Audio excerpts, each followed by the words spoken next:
اللہ الرحمن الرحیم۔ سیرت کورس میں ہم پہنچے تھے سن 6 ہجری کے واقعات، اسی کو لے کر آگے بڑھتے ہیں۔ ذی قعدہ سن 6 ہجری میں ایک اہم واقعہ پیش آیا جسے صلح حدیبیہ کے نام سے جانا جاتا ہے۔ اہل اسلام کو مکہ سے ہجرت کیے ہوئے 6 سال ہوئے تھے۔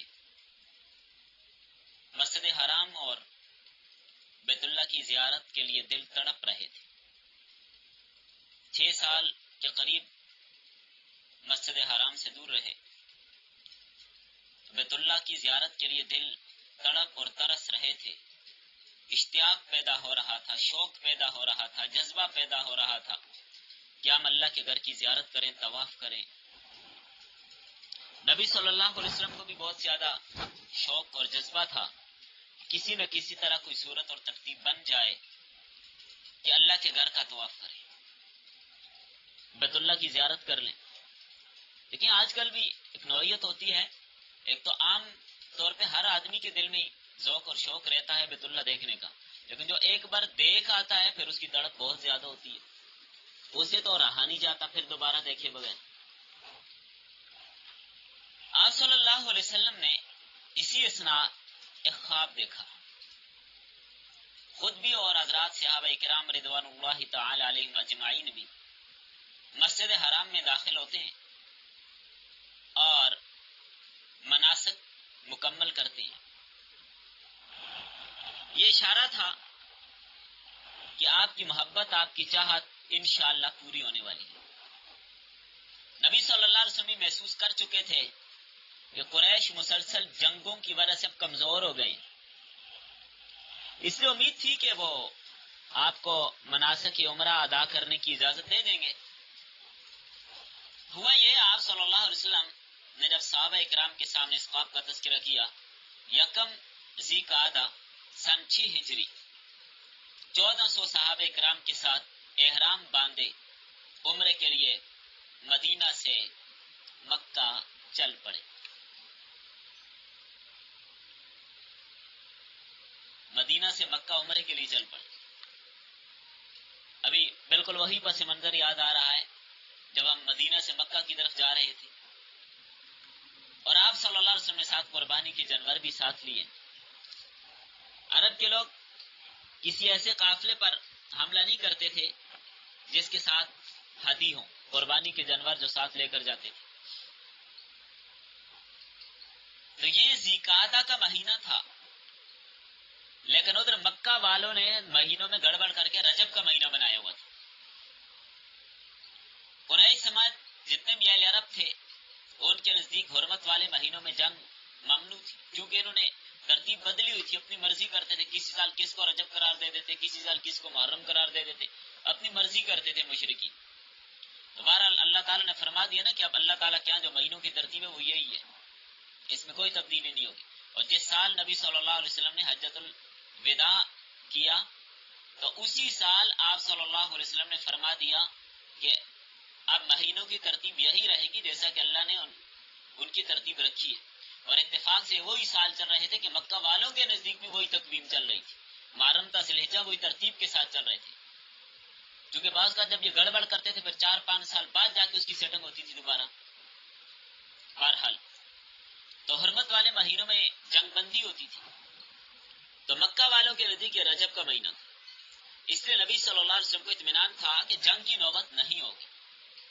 لیکن قریش کو آپ صلی اللہ علیہ وسلم کے آنے کی جب خبر ملی تو غصے میں آ گئے۔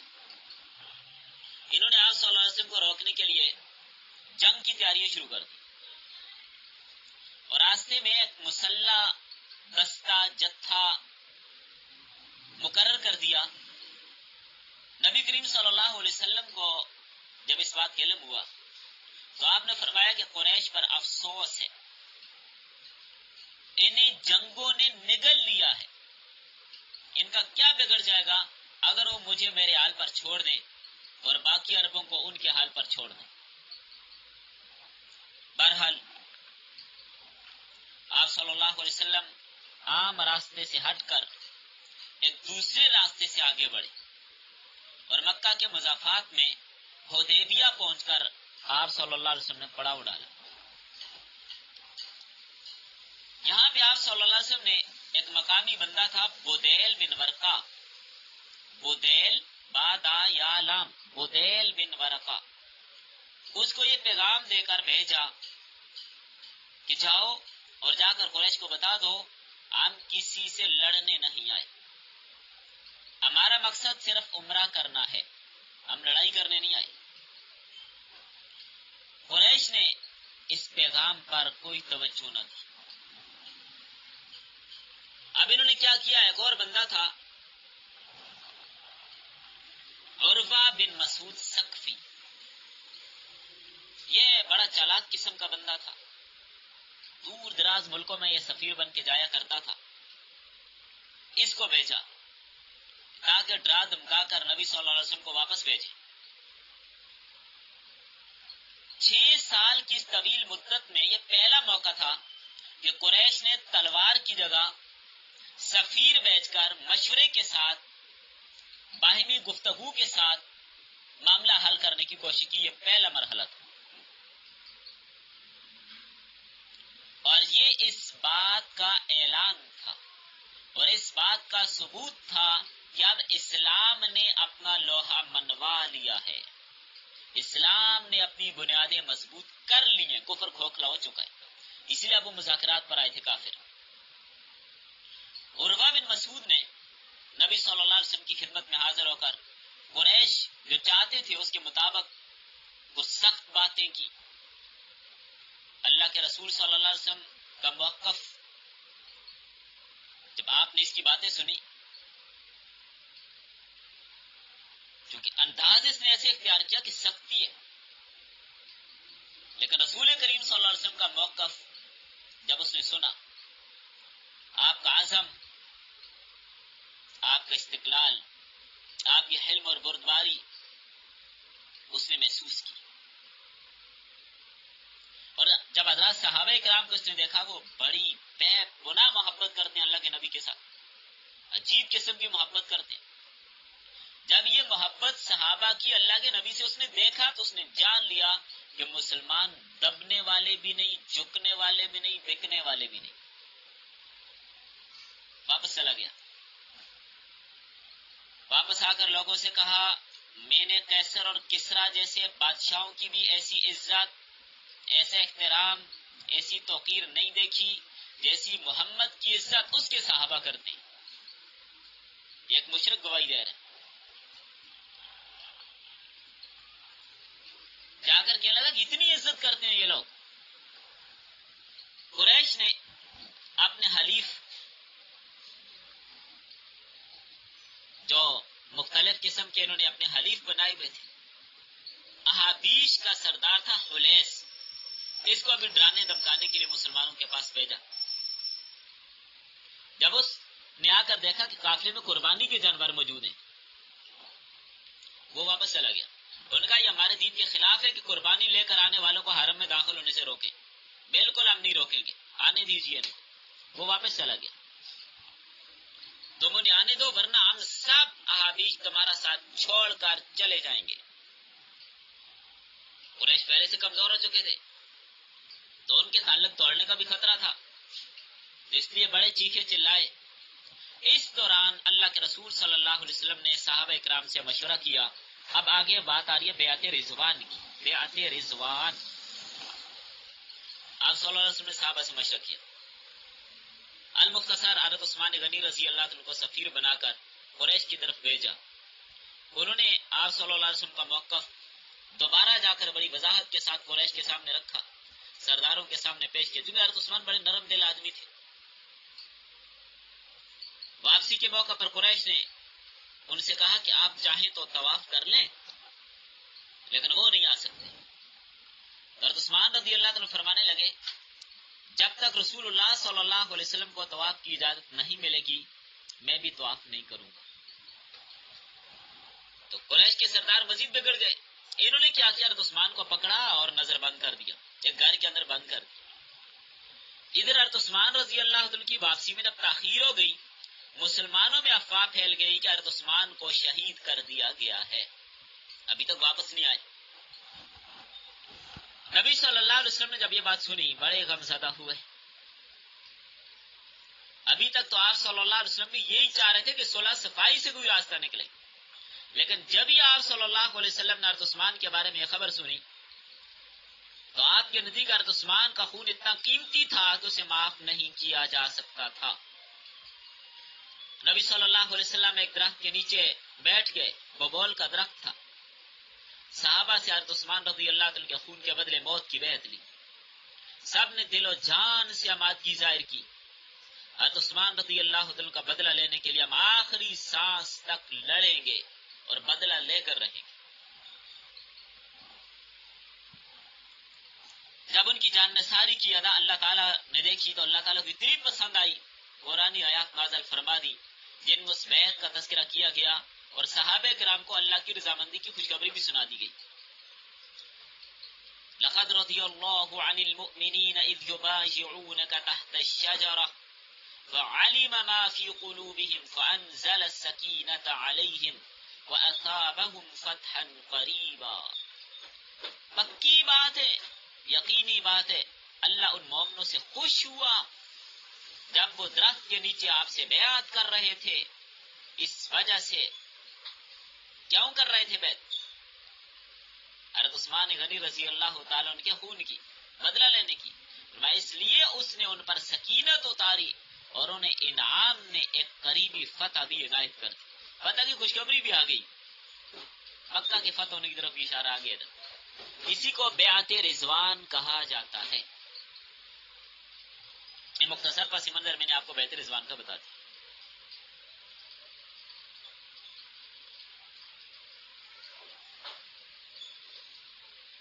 مسلمانوں کے اس ولولے کا قریش پر کافی اثر پڑا، ڈر گئے، قریش ڈرے، انہوں نے حضرت عثمان رضی اللہ عنہ کو چھوڑ دیا۔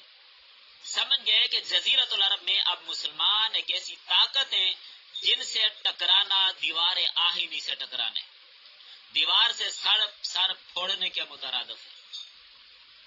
انہیں اپنی اقتصادی کمزوری بھی نظر آ رہی تھی، انہیں جنگوں کے اندر اپنی تباہی اور بربادی بھی نظر آ رہی تھی، جو اپنے نوجوان مروا چکے تھے وہ بھی نظر آ رہے تھے، جو اپنے سرداروں کو اپنی آنکھوں کے سامنے خون میں لت پت تڑپتا دیکھا، غلیب بدر میں جن کے سرداروں کو پھینکا گیا، یہ سارا کچھ ان کے سامنے تھا،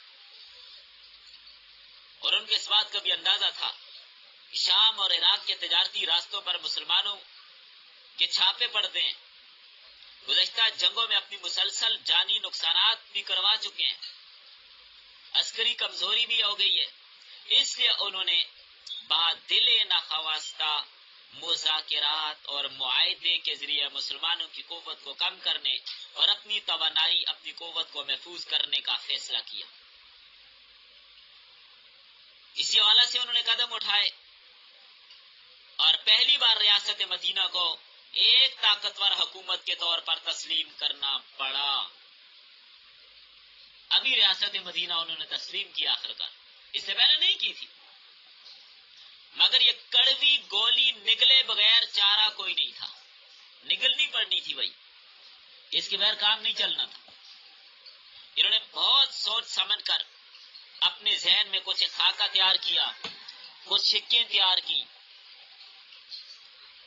اور اس کام کے لیے سہیل بن عمر کو سفیر بنا کر نبی صلی اللہ علیہ وسلم کے دربار میں بھیجا۔ سہیل بن عمر، یہ بخاری کے اندر بھی موجود ہے تذکرہ اس کا۔ صلح کی شرائط کیا طے پائیں؟ جب سہیل بن عمر آیا تو صلح نامے کی اکثر شقیں بظاہر قریش کے حق میں تھی اور مسلمانوں کے خلاف تھی، لیکن رسول اللہ صلی اللہ علیہ وسلم نے قریش کی شرائط پر پوری گہرائی کے ساتھ غور کیا اور آپ کی غیر معمولی بصیرت نے فیصلہ کر دیا کہ صلح نامے کی جن شرائط کو قریش اپنے لیے فائدہ مند سمجھتے ہیں، انشاءاللہ وہ ان کے لیے نہیں ہمارے لیے مفید ہوں گے۔ اگرچہ بظاہر وہ مسلمانوں کے لیے ناقابل برداشت تھی اور حقیقت کے اعتبار سے اسلام اور ریاست مدینہ کو کچھ نقصان نہیں پہنچا سکتی تھی، البتہ کچھ مسلمانوں کو انفرادی طور پر امتحان اور آزمائش میں ڈلنا پڑا، مگر آپ صلی اللہ علیہ وسلم کو پوری امید تھی کہ مسلمان اسے جھیل لیں گے، برداشت کر لیں گے۔ اس لیے نبی صلی اللہ علیہ وسلم نے فرمایا، قریش مجھ سے کسی بھی ایسی چیز کا مطالبہ کریں جس میں اللہ کی حرمتوں کا لحاظ رکھیں تو میں اسے قبول کروں گا۔ 6 شقیں طے پائیں صلح نامے کی۔ نمبر 1، صلح نامے کی شق کے اول یہ تھی 10 سال تک جنگ بند رہے گی، اور اس شق کے ذریعے قریش مکہ پر مسلمانوں کے ممکنہ حملے کے خطرے کو دور کرنا یہ بھی مقصود تھا۔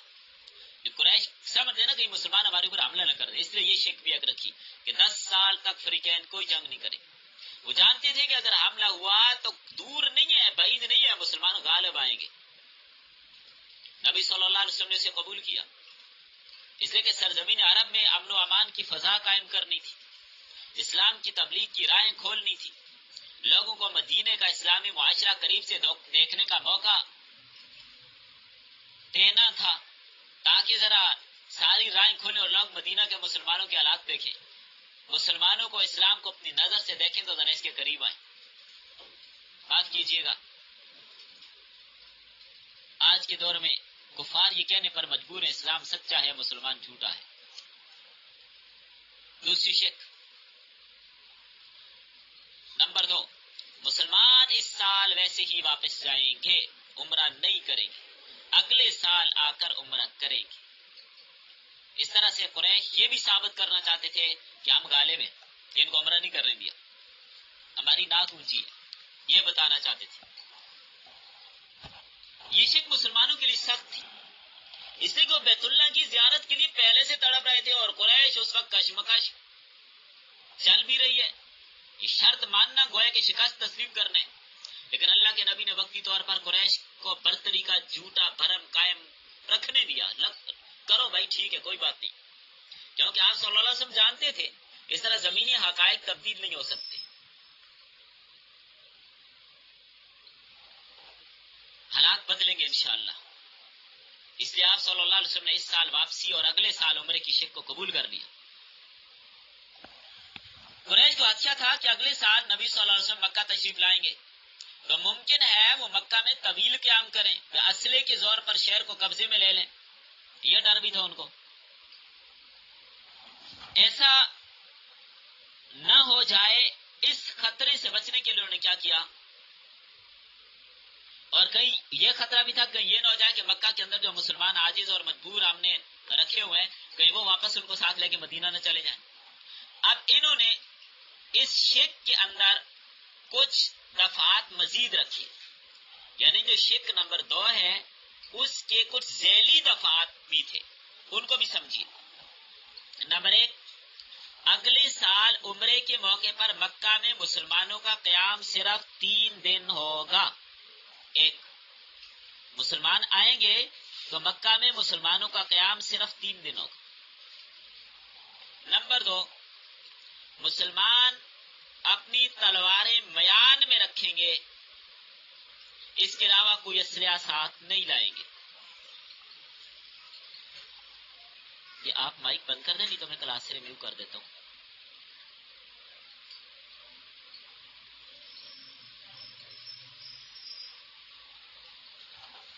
نمبر 3، مسلمان کسی مکہ کے باشندے کو ساتھ نہیں لے جائیں گے۔ یہ 3 شکیں رکھی، یعنی اس شک نمبر 2 میں اس کی ذیلی شاخیں تھی یہ 3۔ اور چوتھی، اگر مسلمانوں میں سے کوئی آدمی مکہ میں رہنا چاہے تو اسے منع نہیں کریں گے۔ اللہ کے نبی نے اسے بھی قبول کر لیا۔ تو شک نمبر 2 میں 4 ذیلی شاخیں اس کی۔ آ جائیے معاہدے کی شک نمبر 3۔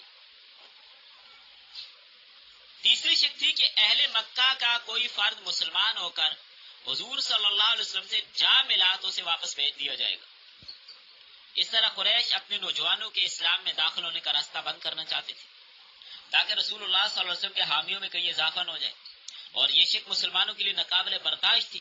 جو اپنے کسی ایسے مسلمان بھائی کو جو ہجرت کر کے مدینہ آئے تو اس کو واپس بھیج دیں، پھر کفار کے چنگل میں ڈال دیں. لیکن اللہ کے نبی نے طبی طور پر سخت گراں محسوس کرنے کے باوجود پھر بھی مان لیا. صحابہ کرام کو اس پر بہت غم ہوا.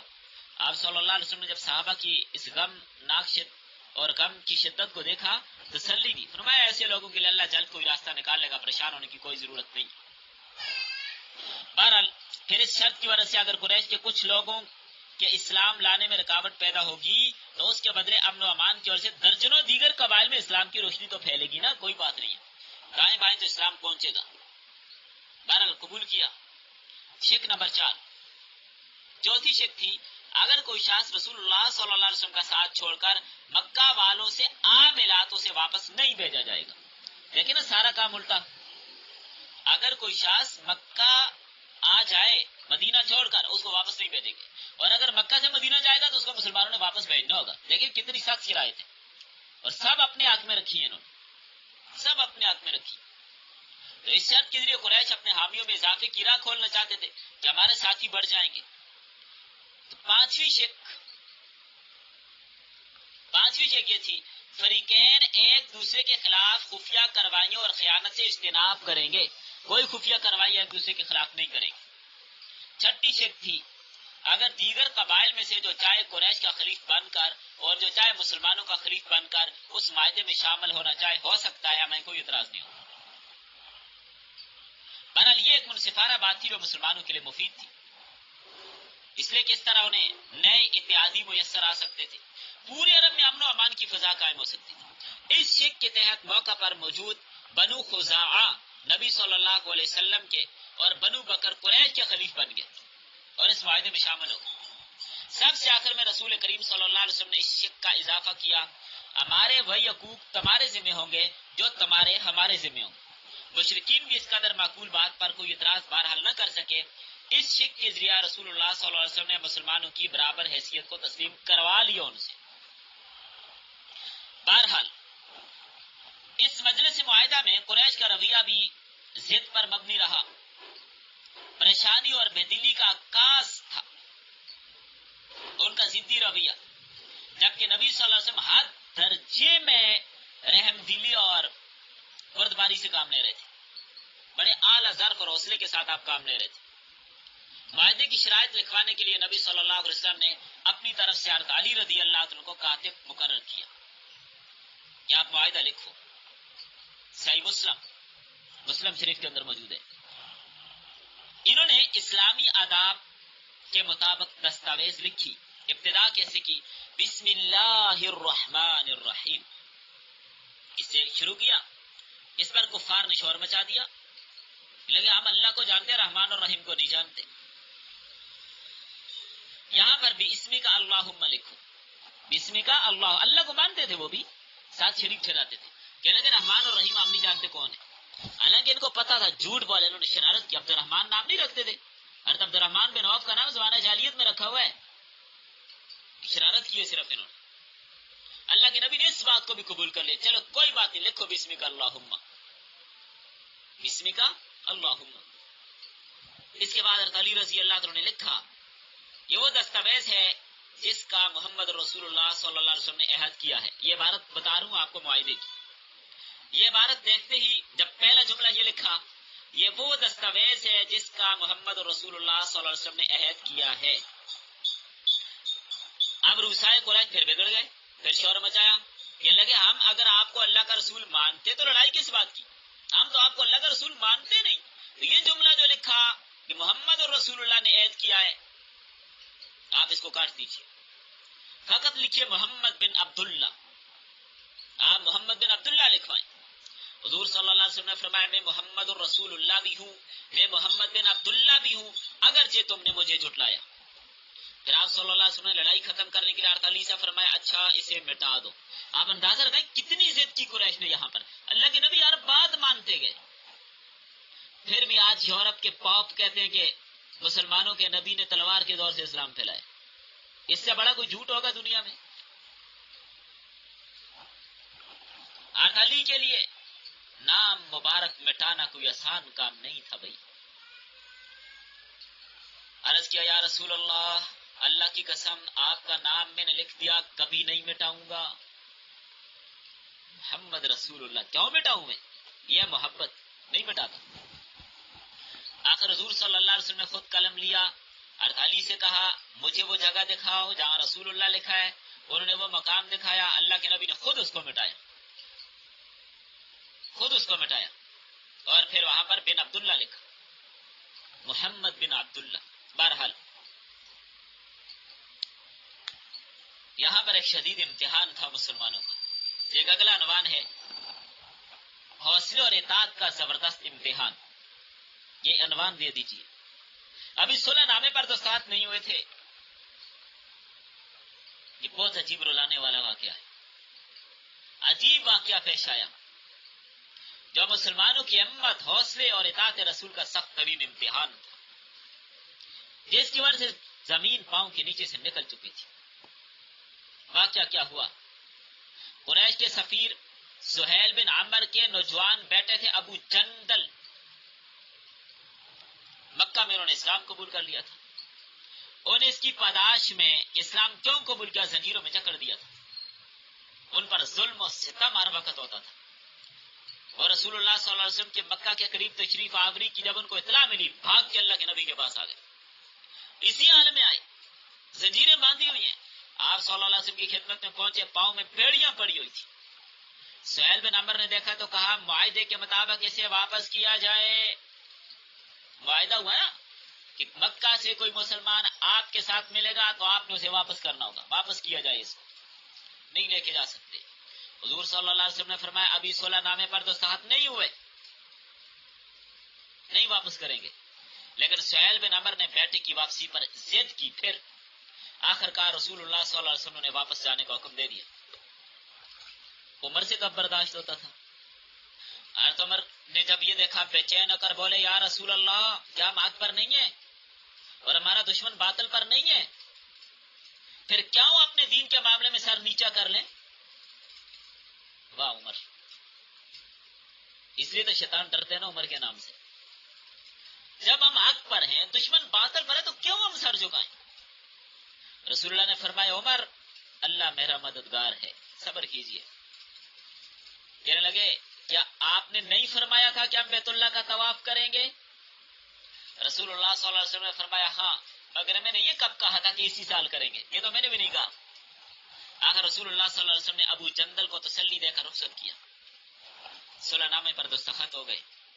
آپ نے صحابہ اکرام کو حکم دیا اپنے جانوروں کو قربان کرو، سر منڈوا لو، احرام کھول دو، واپس چلو۔ 29 ذی الحجہ کو آپ مدینہ واپس پہنچ گئے۔ ادھر پیچھے ایک اور کام چل پڑا، ابو بصیر اور اس کی کاروائیاں۔ ابو بصیر اور اس کی کاروائیاں بھی ایک عجیب کام ہے، مزہ آئے گا، سنیے۔ رسول اللہ صلی اللہ علیہ وسلم کو مدینہ منورہ واپس تشریف لائے ہوئے ابھی زیادہ دن نہیں ہوئے تھے کہ مکہ سے ایک مسلمان تھے ابو بصیر، کفار کی قید میں تھے، کفار نے ان کو جکڑا ہوا تھا، بھاگ گئے، سیدھا مدینہ اللہ کے نبی کے پاس آ گئے۔ پیچھے سے قریش نے 2 سفیر بھیج دیے، یہ معاہدے کے مطابق کوئی مسلمان مکہ سے مدینہ آئے گا تو اسے واپس کرنا ہوگا، واپس کیجیے ابو بصیر کو۔ تو آپ صلی اللہ علیہ وسلم کے فرمان کے مطابق قریش کے سفیروں کے ساتھ تو چل پڑے، چلے گئے ان کے ساتھ، واپس ہو گئے ابو بصیر۔ لیکن راستے میں موقع پایا تو ایک کو قتل کر دیا، دوسرا بھاگ گیا، جو سفیر آئے تھے مکہ سے۔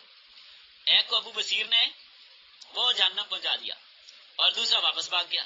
پھر نبی صلی اللہ علیہ وسلم کی خدمت میں دوبارہ آ گئے، عرض کیا یا رسول اللہ، آپ نے تو معاہدے کے مطابق مجھے ان کے ساتھ بھیج کر اپنی ذمہ داری پوری کر دی، پھر اللہ نے مجھے ان سے بچا لیا۔ لیکن اللہ کے نبی کی بھی سنیے، رسول کریم صلی اللہ علیہ وسلم کے پاس ان کا رہنا اب بھی معاہدے کے خلاف ہی تھا۔ آپ نے فرمایا اگر ابو بصیر کے ساتھ اور لوگ ہوتے تو یہ جنگ کی آگ بھڑکا دیتا، کام خراب ہو جاتا۔ وہ سمجھ گئے کہ ان کا یہاں ٹھہرنا مناسب نہیں، اور اگر قریش کی طرف سے انہیں گرفتار کرنے کوئی دوسرا وفد آیا تو انہیں واپس مکہ بھیج دیا جائے گا، مجھے واپس مکہ جانا پڑے گا۔ ابو بصیر سمجھ گئے، انہوں نے کیا کیا، مدینہ سے نکل گئے، سمندر کے کنارے سیف البحر کے مقام پر قریش کے قافلے کی راہ میں الگ تھلگ وہاں جا کر بیٹھ گئے. اکیلے ایک بندہ ہے، نہ مکہ گئے نہ مدینہ میں رہے، بس راستے میں چلے گئے. جی چلو سیف البحر نام پہ مقام پہ. کچھ دنوں بعد ابو جندل یہ بھی مکہ سے فرار ہو کر ان کے پاس آ گئے. سیف البحر 2 بندے ہو گئے. آہستہ آہستہ قریش کے مظالم سے تنگ آنے والے کئی نوجوان بھاگ بھاگ کر اسی مقام پر آ کر جمع ہوتے رہے. تقریباً ان کی تعداد 70 ہو گئی. یہ نوجوان ایک آزاد قوت بن کر قریش کے ہر آنے جانے والے تجارتی قافلے پر چھاپا مارتے اور ان کے حملے تسلسل سے ہو رہے تھے. قریش کی تجارت خراب ہو گئی، شام کی تجارت کمزور ہو گئی، بند ہو گئی. بس یوں سمجھ لیجیے. آخر قریش نے تنگ آ کر خود نبی صلی اللہ علیہ وسلم سے درخواست کی کہ صلح نامے سے وہ شک حذف کر دی جائے جس کے تحت مکہ سے آپ کے پاس آنے والوں کو واپس کرنا ضروری ہے، اس کو حذف کر دیں. مکہ سے جو مسلمان ہو گئے نا وہ آپ اپنے پاس ہی رکھیں، کم از کم راستے میں تو نا ہمارا کام تو نہ خراب کرے. اب جو بھی آپ کے پاس آئے گا وہ معمول سمجھا جائے گا. اس طرح ابو جندل رضی اللہ عنہ اور دیگر صحابہ کو جو ساحل پر مورچہ بنائے ہوئے تھے نبی صلی اللہ علیہ وسلم کی خدمت میں آنے کا موقع مل گیا. البتہ ابو بصیر رضی اللہ تعالیٰ عنہ وفات پا گئے تھے اسی مقام پر. ابو بصیر کی یہ مہم اسلامی تاریخ کا ایک منفرد تجربہ ہے جس نے حالات پر گہرے اثرات مرتب کیے. عجیب کام ہے. ابو جندل رضی اللہ تعالیٰ عنہ اور ابو بصیر نے ایمان کی خاطر بہت تکلیفیں برداشت کی، لیکن انہوں نے انتہائی استقامت، خلوص نیت اور جذبے کا مظاہرہ کرتے ہوئے اپنی جدوجہد اس وقت تک جاری رکھی جب تک مشرکین کا سر نیچا نہ کیا. وہ مسلمانوں سے سخت شرط کو ہٹانے کا ذریعہ بنے جو مشرکین نے صلح حدیبیہ میں ان پر عائد کی تھی. یہ واقعہ ایمان سے وابستگی اور اس کے لیے جدوجہد کی ایک روشن مثال ہے. اور اس واقعہ سے یہ اصول بھی نکلتا ہے، کبھی فرد واحد وہ کام کر جاتا ہے جو پوری جماعت سے بھی نہیں ہوتا. بہرحال ابو بصیر اور ان کے ساتھیوں نے مشرکین کو ایسے وقت میں ایسی زنک پہنچائی جب اسلامی مملکت ایسا کرنے سے قاصر تھی، کیونکہ مسلمان مشرکین سے صلح اور امن کی شرائط طے کر چکے تھے. حضرت ابو بصیر اور ان کے رفقا چاہے بظاہر وہ جیسے بھی تھے مگر ریاست مدینہ کی عمل داری سے وہ باہر تھے. چونکہ مدینہ سے باہر تھے اس لیے ان پر کوئی پابندی نہیں تھی، میثاق میں وہ داخل نہیں تھے. تاہم انہوں نے اور ان کے ساتھ مکہ کے مظلوم مسلمان ساتھیوں نے یہ تمام کاروائیاں بعض ایسے اجتہاد سے نہیں کی تھی جس میں رسول اللہ صلی اللہ علیہ وسلم کی رضا شامل نہ ہو. اگر رسول اللہ صلی اللہ علیہ وسلم چاہتے تو شروع ہی میں ابو بصیر کو قریشی قافلوں پر حملوں سے منع کر دیتے یا مکہ واپس جانے کا حکم دے دیتے، لیکن آپ صلی اللہ علیہ وسلم نے ایسا نہیں کیا، جو آپ صلی اللہ علیہ وسلم کی رضامندی کی علامت ہے. بہرحال نبی صلی اللہ علیہ وسلم نے ان کو منع نہیں کیا اس سے، چونکہ معاہدے میں یہ شامل نہیں تھے، داخل نہیں تھے، مدینہ میں تھے ہی نہیں، باہر تھے، اپنا کام کر رہے تھے، چلو بھائی کرتے رہے. حضرت ابو بصیر رضی اللہ تعالیٰ عنہ اور ان کے ساتھی جو انہوں نے کیا وہ یقیناً عقل مندی تھی. انہوں نے مکہ میں رہ کر مظالم برداشت کرتے رہنا بھی گوارا نہ کیا اور نہ یہ گوارا کیا کہ انہیں ان کے دین سے ہٹانے کی کوشش کی جاتی رہی. انہوں نے ایک ایسی تدبیر کی جس سے نہ صرف انہیں اہل مکہ کے ظلم و ستم سے نجات ملی بلکہ ان کاروائیوں سے مملکت مدینہ کو بھی مدد ملی، اس لیے کہ ان کاروائیوں سے قریش کی معیشت کو سخت نقصان پہنچا. ان کاروائیوں کا ایک نفع یہ بھی سامنے آیا کہ صلح کے دور میں بھی قریش کو اپنے تحفظ کا خدشہ لگا رہا. صلح ہے، ڈرتے پھر بھی رہے. کمال کی بات نہیں ہے کہ کہیں یہ والا قافلہ ہمارے اوپر نہ ٹوٹ پڑے. ان سے تو صلح ہے، ان سے تو نہیں ہے، یہ تو ہمیں نہیں چھوڑیں گے، کہیں اچانک یہ ہمارے اوپر حملہ نہ کر دیں. تو صلح کے زمانے میں بھی ان کو ڈر لگا رہا. ہمارا اللہ کے ہر کام میں حکمت ہوتی ہے. اور یہ بھی کہا جا سکتا ہے کہ رسول اللہ صلی اللہ علیہ وسلم نے ابو بصیر کے طرز عمل کی بال واسطہ حوصلہ افزائی کی ہو، اس لیے کہ آپ نے فرمایا تھا اگر ابو بصیر کے ساتھ اور لوگ بھی ہوتے تو یہ جنگ کی آگ بھڑکا دیتا. اشارہ ملا آپ کو. اس صلح کے اثرات کیا ہوئے؟ صلح حدیبیہ سے نبی صلی اللہ علیہ وسلم کا وہ ارمان پورا ہو گیا جس کا اظہار آپ نے حدیبیہ پر پڑاؤ ڈالتے وقت ان الفاظ میں کیا تھا. قریش پر افسوس ہے، انہیں جنگوں نے نگل لیا، ان کا کیا بگڑ جائے گا اگر وہ مجھے میرے حال پر چھوڑ دیں اور باقی عربوں کو ان کے حال پر. پھر اگر دوسرے عرب قبائل مجھ پر غالب آ جائیں تو قریش کا مقصد خود بہت پورا ہو جائے، اور اگر اللہ نے مجھے غالب کر دیا تو قریش جوک در جوک اسلام میں داخل ہو جائے. اس دوران ایک بڑے زبردست جرنیل، بلکہ 2 جرنیل مسلمان ہوئے. خوشخبری سنا رہا ہوں. اللہ کے رسول صلی اللہ علیہ وسلم کی توقعات پوری ہونے کے آثار بڑی جلدی ظاہر ہوئے. خود قریش کے بڑے بڑے شریف اور باصلاحیت لوگوں کے دلوں میں اسلام دلوں میں جگہ پکڑنے لگا. جب قریش نے حضور صلی اللہ علیہ وسلم سے خود درخواست کر کے صلح نامے سے مکہ کے نئے مسلمانوں کو مدینہ منورہ سے جبرن واپس بھیجنے کی شرط منسوخ کروائی، تو اس کے کچھ ہی دنوں بعد قریش کے 3 معزز اور قابل جوان اللہ کے نبی کی خدمت میں آئے، جن میں تو وہ بڑے عظیم جرنیل تھے. ایک کو دنیا خالد بن ولید کے نام سے جانتی ہے، جس سے بڑا شہ سوار اور مرد میدان مکہ میں کوئی نہ تھا، خالد بن ولید. اور دوسرے تھے عمر بن عاص، جن کی عقل مندی، جن کی دانائی، جن کی ذہانت دنیا جانتی تھی. اور تیسرے عثمان بن طلحہ تھے. ان کا خاندان خانہ کعبہ کا بتا دوں یا فتح آپ کو؟ عثمان بن طلحہ کنجی بردار، کلید بردار، آج بھی انہی کے خاندان میں ہے، شیبی خاندان جو ہے. عثمان بن طلحہ یہ بھی مسلمان ہو گئے. جب یہ تینوں حضور صلی اللہ علیہ وسلم کی خدمت میں حاضر ہوئے تو آپ صلی اللہ علیہ وسلم نے صحابہ کرام سے فرمایا، مکہ نے اپنے جگر کے ٹکڑے تمہارے حوالے کر دیے. کمال کا جملہ نہیں ہے کیا؟ مکہ نے اپنے جگر کے ٹکڑے تمہارے حوالے کر دیے.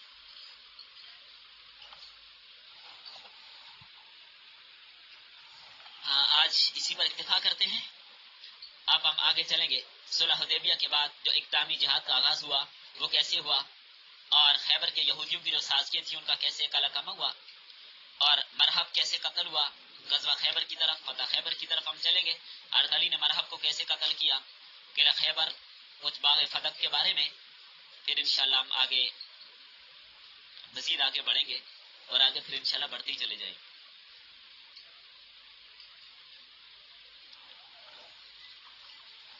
چلیں بھائی. اچھا یہاں پر ایک بات عرض کرتا چلوں.